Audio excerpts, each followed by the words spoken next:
अब ये एक अपर लेवल का क्वेश्चन है, एग्जाम में इसके थोड़े इजी वाले कैटेगरी के क्वेश्चंस भी पूछे जाते हैं, एंड वो भी काफी अच्छे तरीके से हमको सम्स जो है 4 मार्क्स देख के चले जाते हैं। कैसे करना होता है भाई, ऐसे अगर एक क्वेश्चन आता है तो इसको कैसे करना होता है? तो भाई देखो, ये हुआ ऑसिलेशन, इक्विलिब्रियम और इलेक्ट्रोस्टैटिक्स का मिक्स करके बनाया हुआ एक क्वेश्चन।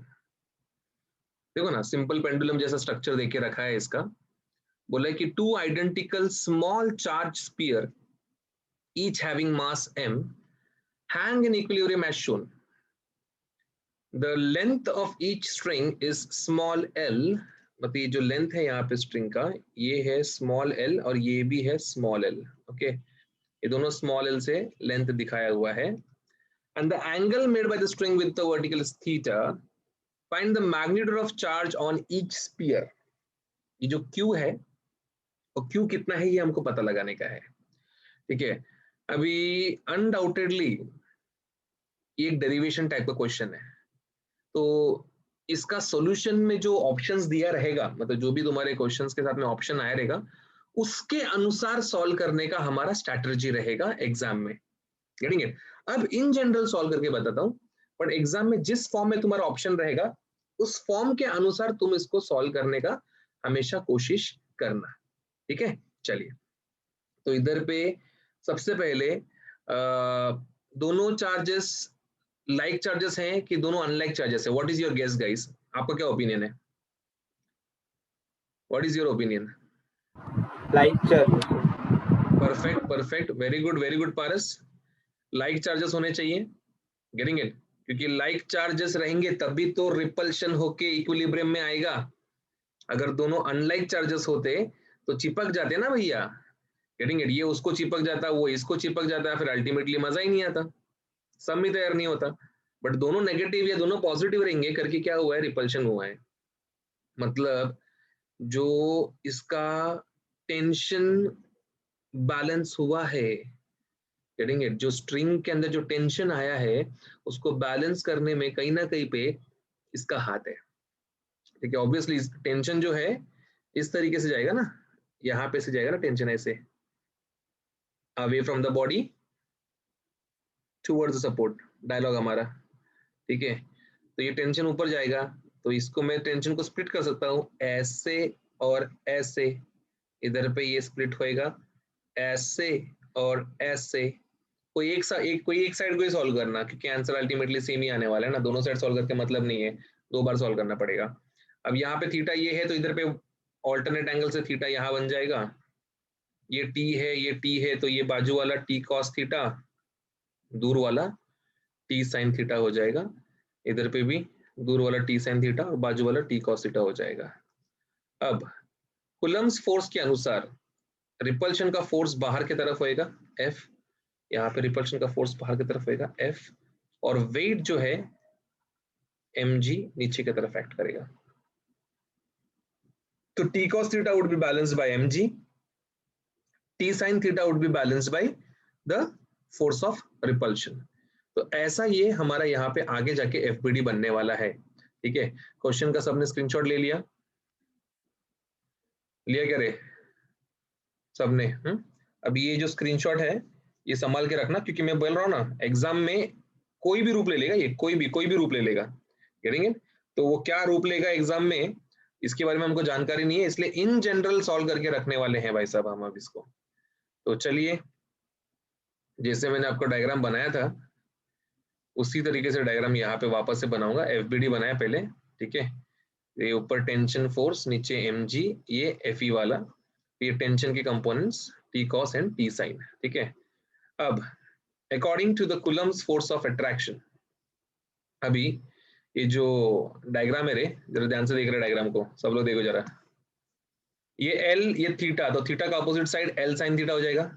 अब ये L sin है तो ये वाला पार्ट भी क्या रहेगा, ऑटोमेटिकली L sin थीटा ही रहेगा ना ये वाला भी। तो L sin theta plus L sin theta कितना हो जाएगा total? 2L sin theta. What is force का formula? Force is k q square upon r square. What is r का वैल्यू? r का value is 2L sin theta. यहाँ पे 2L sin theta square कहाँ से आया? ये समझ में आया? के का वैल्यू 1/4 पाई एप्सिलॉन नॉट है, ये हम भूलेंगे नहीं। एफ मिल चुका है हमको, ठीक है। अभी एफ मिल गया, फिर हम लोग लिखेंगे कि भाई ये जो एफ एक्स है, forces along X direction, F X is nothing but is equals to, इधर पे ये माइनस साइन नहीं आएगा, ठीक है, इसको हम इक्वल टू भी बोल सकते हैं डायरेक्टली, और F X zero F Y zero करके ऐसे हम लोग इसको अल्टीमेटली, समझे, एक थोड़ा घुमा फिरा के हो जाएगा। डायरेक्टली हम लोग लिख सकते थे, क्या लिख सकते हैं हम लोग डायरेक्टली, हम लोग बोलेंगे कि भाई जो टी साइन थीटा है, that t sin theta is actually equals to fe and that is equals to q square kq square upon 4l square sin square theta. Similarly y में भी t cos theta is equals to mg directly लिख सकते हैं हम लोग ये चीज, ठीक है। ये बहुत घुमा के कर दिया, ये चीज डायरेक्टली लिखने पे हमको हमारा काम हो जाएगा। अब आपको 12th स्टैंडर्ड में काफी बार इस तरीके के इक्वेशन नजर आने वाले हैं, काफी बार करेंगे ना, बार बार काफी बार देखोगे आपको इस तरीके का इक्वेशन नजर आएगा, t sin theta equals to this, sum t cos theta equals to this. हमेशा इसको आप दो चीज कर सकते हो, एक दोनों इक्वेशन को स्क्वायर करके ऐड कर सकते हो, दूसरा डायरेक्टली डिवाइड कर सकते हो। समझा, ये दो टेक्निक कर सकते हैं हम लोग इस ऐसे कैटेगरी के इक्वेशंस के साथ। हम लोग दो चीजें कर सकते हैं, दोनों की दोनों चीज बता रहा हूं आपको, दोनों की दोनों चीज। पहला चीज, इनको दोनों को डिवाइड कर सकते हैं हम लोग, तो टी टी कैंसिल हो जाएगा, थीटा मिलेगा उससे मुझे, गेटिंग इट। दूसरा चीज, दोनों इक्वेशन को स्क्वायर करके ऐड कर सकते हैं, you can square both sides and you can add, उसमें क्या होएगा, टी स्क्वायर कॉमन आएगा और ब्रैकेट में रह जाएगा sine square theta plus cos square theta, and we all know sine square theta plus cos square theta is 1, getting it. तो उस चीज का हम फायदा उठा के यहाँ पे अल्टीमेट जो हमारा सोल्यूशन है उसको सेटिस्फाई कर सकते हैं। तो यहाँ पे मैंने इसको डिवाइड किया, तो डिवाइड करने पे मुझे क्या मिला, tan theta is equals to K Q square upon ये mg भी आएगा और ये 2l sin थीटा का स्क्वायर करके लिखा तो भी चल जाएगा, ठीक है। अब this tan theta is like nothing but just a variable, तो ये क्यू स्क्वायर को यहाँ पे रख के बाकी सबको ऊपर भेजो, के को नीचे भेजो, you get the value for Q, getting it. और अगर ये k का वैल्यू, अगर ये k का वैल्यू मैंने सब्स्टिट्यूट किया, ठीक है, क्या है k का वैल्यू, 1/4 पाई एप्सिलॉन नॉट, तो ये पूरा पार्ट ऊपर जाके मल्टीप्लाई होएगा, 4 4 जा 16 हो जाएगा और अल्टीमेटली कुछ इस तरीके से हमको ये नजर आएगा। समझा सबको, कैसे किया, क्या किया, कहां से किया, पक्का? चलो स्क्रीनशॉट ले लिया जाए इस चीज का। ये क्वेश्चन आपको सॉल्व करना है guys. There is an electron which is revolving around a proton in circular orbit of radius r. Find the speed of electron. Getting it? अब एक ज्ञान की बात पूछ रहा हूं मैं, चलो देखते हैं कितने बच्चों को ये याद है। लेट्स हैव अ लुक कि कितने लोग को सच में ये याद है। इलेक्ट्रॉन जब गोल घूमता है, या कोई भी वस्तु या कोई भी चीज जब गोल घूमता है, तो क्या एक ऐसा नेसेसरी चीज है जो होना ही चाहिए, जिसके होने के बाद ही वो चीज गोल घूमेगा? Centripetal force. क्या बात है, क्या बात है, बहुत होशियार, बहुत होशियार, वेरी गुड।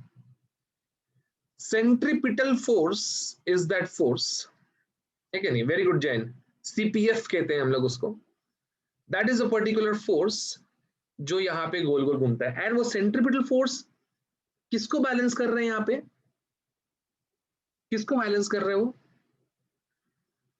वो सेंट्रीपिटल फोर्स किस चीज को बैलेंस कर रहे हैं गाइस? वो बाहरी सेंट्रीफ्यूगल फोर्स को बैलेंस कर रहा है, जिसकी वजह से इलेक्ट्रॉन बाहर फेंका जा सकता था, गेटिंग इट। अब सेंट्रीफ्यूगल फोर्स ठहरा एक स्यूडो फोर्स, हमको पता नहीं कहां से पैदा होता है, क्यों पैदा होता है, ठीक है, बट सेंट्रीपिटल फोर्स कहां से पैदा होता है ये तो हमको पता होता है। तो मैं अगर बोलूं centripetal force is mv² by r, then ये सेंट्रीपिटल फोर्स क्यों पैदा हो गया? What is the origin of centripetal force? Can anyone tell me about this? Centripetal force क्यों पैदा हो गया, कौन उसको ओरिजिनेट किया, कोई बता सकता है क्या ये बात? क्योंकि सेंट्रीपिटल फोर्स एक रियल फोर्स है, उसका पैदा होने का वजह हमको पता होता है, तो क्या आप बताएंगे कि क्यों पैदा हुआ वो? सर्कुलर मोशन होगा तो इसलिए। हाँ, लेकिन वो कॉज कौन है, कौन पैदा कौन कर रहा है उसको? What is the cause that is producing it? लगाओ दिमाग लगाओ, अभी पढ़ रहे हैं तुम इलेक्ट्रोस्टैटिक्स, तो इलेक्ट्रोस्टैटिक्स का ही वजह रहेगा ना।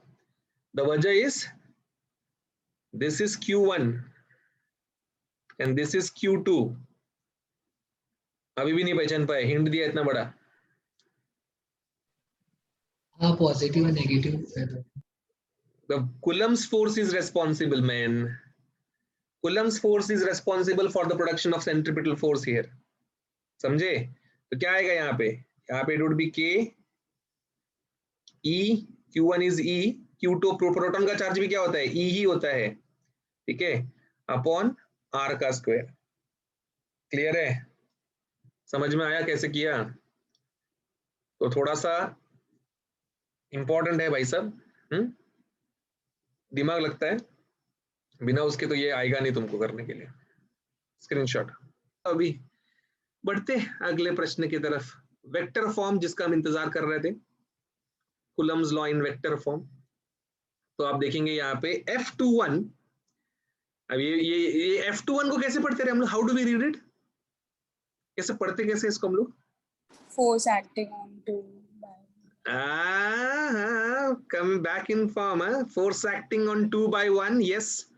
तो यहाँ पे इस तरीके से ये एक्ट किया, और आपको मैंने बोला था रूल ये है कि the force would be acting axial to the line joining the two centers of the charge। वो लाइन जो दो चार्ज के सेंटर को जोड़ेगा, उसी लाइन के अनुसार, उसी लाइन के समान ये फोर्स भी एक्ट करेगा। तो F21 bar is equals to K Q1 Q2 upon R square. This is the force का वेक्टर फॉर्म, ठीक है। अभी तुम बोलोगे सर वेक्टर नहीं है, ये तो खाली मैग्नीट्यूड है। हाँ बेटा, डायरेक्शन दिखाया हुआ है यहाँ पे एरो से, ठीक है, उसको हम ऐसे r कैप करके लिखेंगे, ठीक है, where r cap is the unit vector of the distance between them, and obviously we all know how do we find out r cap? R cap is nothing but unit vector ना। तो एक unit vector को कैसे ढूंढते हैं हम लोग? Vector divided by its own magnitude, समझे? whenever you divide a vector by its own magnitude you get unit vector, that is r cap। तो वो यहाँ पे हमको हासिल हो गया। तो ये इसका वेक्टर फॉर्म है भाई साहब, ऐसे भी बोल सकते हैं हम लोग, ये इसका वेक्टर फॉर्म है। ये नीचे का और ये r स्क्वायर r क्यूब बन जाएगा, ठीक है। तो यहाँ पे आपको F21 मिल चुका है, ठीक है। This is how it is suppose to be understood. Similarly guys, similarly बिना किसी डायग्राम के, बिना किसी मदद के F12 बार कैसा रहेगा बताओ ना रे, क्या फॉर्मूला रहेगा F12 बार का? It would be K Q1 Q2, हाँ बाजू में क्या आएगा इधर? R12 bar upon magnitude of R12 R1 2 का क्यूब, समझा? This is how we are going to find out. हाँ, तो ये सिंपल है। अभी इधर फर्क क्या है, बच्चा जो है ना, बच्चा का दिमाग खराब होता है, ठीक है। अभी बच्चे को मालूम है R21 बार का ही वैल्यू R12 बार में भी रहेगा, गेटिंग इट?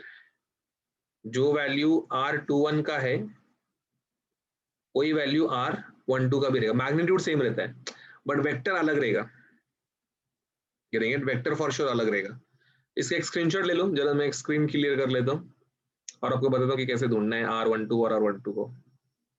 ले लिए? हाँ सर। चलो अभी मैं ना वो वेक्टर कैसे ढूंढने का जरा बताता हूँ आपको, ठीक है। अभी सपोज यहाँ पे आप देखेंगे जो Q1 जो था वो कुछ R1 डिस्टेंस पे है, Q2 जो है वो R2 डिस्टेंस पे, तो हमको ये ऐसा R12 चाहिए, ठीक है। तो कोई भी फॉर एग्जांपल RXY करके है, अगर RXY बार है तो this would be RX minus RY, getting it? समझ रहे? It would be what? RX minus RY vector, इस तरीके से रहेगा वो। सर वो स्लैश करके भी लिखते हैं ना? स्लैश करके भी लिख सकते हैं, वैसे भी कर सकते हैं हम लोग, जैसे जैसे तुम्हारा मर्जी है रे, समझ रहे? जैसे तुम्हारा, सॉरी उल्टा मैंने थोड़ा गलत लिख दिया रे, वाई पहले आएगा। हाँ मैंने गलत लिख दिया थोड़ा। ये जैसा रहता है ना, अभी x से, इसका मतलब क्या, x से y गया तो डिस्प्लेसमेंट वेक्टर है ना, तो displacement vector is final vector minus initial vector, समझे, final vector minus initial vector. ठीक है, अभी ये कैसे बनता है वो भी मैं बताता हूँ। ठीक है, वो भी एक बार रिवाइज कर देता हूँ आपको। सपोज ऐसे बात करते हैं, लेट अस से कि ये जो 1 है ये 3,2,1 पे है, और ये भाई साहब 2,1,2 पे है। ठीक है, ऐसे तो R1 बार क्या बनेगा रे, R1 bar it would be 3i cap plus 2j cap plus k cap ना, प्लस 1k कैप, ij के लगाते हैं ना खाली अपन x y z के कोऑर्डिनेट्स को। R2 बार क्या बनेगा, R2 बार 2i cap plus 1j cap plus 2k cap. ठीक है, अभी जब मुझे R12 बार चाहिए ना गाइस, R12 बार, उस वक्त पे मैं R2 बार माइनस R1 बार करेगा, और जब मुझे R21 बार चाहिए उस टाइम पे मैं R1 बार माइनस R2 बार करूंगा, समझे। तो I को I से माइनस करूंगा, J को J से माइनस करूंगा, K को K से माइनस करूंगा, मेरा जो काम है वो हो जाएगा और मार्क्स जो है मिल जाएगा। आई होप ये चीज करने में आप लोग को भी दिक्कत नहीं आएगी। तो बस वेक्टर फॉर्म में तो इतना ही होता है और कुछ दूसरा नया होता नहीं है, तो उसको वैसे ही लिख के यहाँ पे मैंने छोड़ दिया। अब यहाँ पे find the electric force on -2 coulomb due to 4 coulomb. उस दिन भी हमने कुछ सम्स किए थे ऐसे वाले, इसी कैटेगरी वाले क्वेश्चंस हमने बहुत अच्छे तरीके से किए थे उस दिन, आज वापस से करने का मौका मिला है। तो electric force on -2 coulomb due to 4 coulomb, coordinates के साथ दिया हुआ है। ठीक है, कोऑर्डिनेट्स का देना मतलब उनका क्या डिमांड है, solve it in vector form. ठीक है, इसको वेक्टर फॉर्म में सॉल्व करो। तो वेक्टर फॉर्म में जब हम सॉल्व करेंगे तो ये कैसा आएगा, ये this would be like this, k q1 q2 upon r1 bar minus r2 bar, this would be the formula for it. अभी ये q1 का वैल्यू क्या लूंगा मैं यहाँ पे गाइस, q1 का वैल्यू क्या लूंगा, 2c 2 लूंगा कि -2 लूंगा, 2 very good, it would be purely 2 only.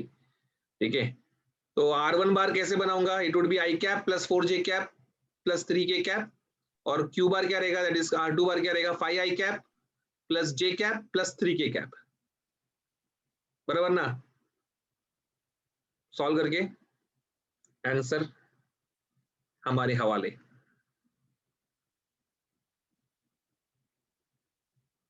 समझ गए कैसे किया, क्या किया, पक्का। हाँ सर। तो ये सिंपल है इसलिए मैं खुद कर दिया। ठीक है, तुमको पता है डिफिकल्ट क्वेश्चंस तुम्हारे लिए दिया जाएगा हमेशा। तो इसका एक स्क्रीनशॉट लेके रखो। अभी अगर अगर उन्होंने ऑप्शन वेक्टर फॉर्म में दिया रहता तो क्या करते थे तुम, सॉरी ऑप्शन अगर मैग्नीट्यूड में दिया रहता तो क्या करते थे, रूट का उसका स्क्वायर कर लेते थे आई और जे। वेरी गुड, वो जो 4i cap minus 3j cap vector form में लिखा है ना, उसको हम लोग स्केलर फॉर्म में लिखते थे। तो उसका स्केलर फॉर्म क्या रहता था, under root of 4 square plus -3 का square which had been 5, answer 5 आता था उसका फिर निकल के। तो बस ऐसे ही छोटे मोटे चीज कर करके जिंदगी गुजार रहे हैं। आई होप कट रही है जिंदगी तुम्हारी भी।